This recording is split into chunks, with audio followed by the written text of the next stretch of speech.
This is so interesting. So I'm watching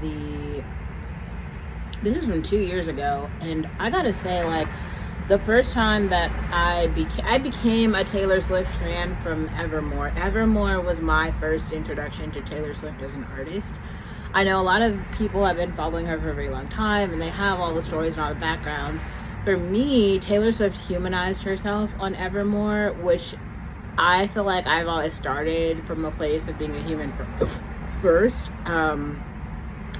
But man, it's very interesting to like listen to her talk about the songwriting process for Evermore, and all of these things that she's saying are like nuanced and different, that I feel like the artists that are my favorite artists have started there, like Haley Williams, Paramore, Young the Giant, even Willow Smith, right? Like all these people, they already start, like Jaden Smith, they started at a place where it was like, I am going to create with what I have now. And she's saying like lockdown put her in that place where she was actually able to create in that way.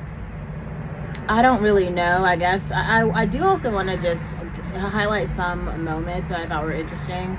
They both pointed out that Champagne Problems is about unrequited love and is a very sad story.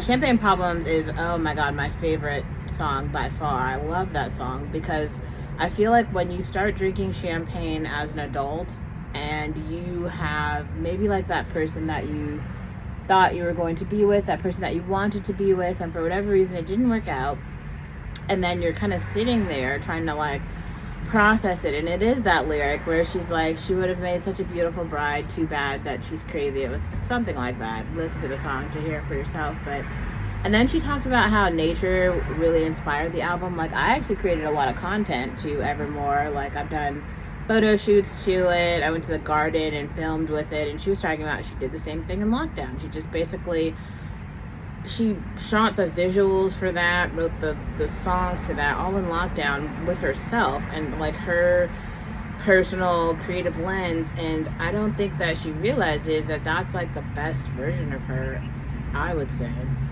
It's her ability to tell a story, to be a good writer. It really does come down to telling a great story, and I think that's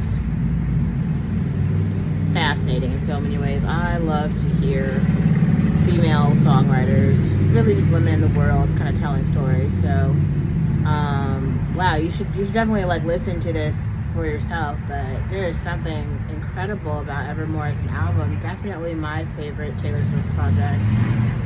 But yeah, I don't know. I fell in love with Taylor Swift from Evermore. That was like where I started in the Swiftie story.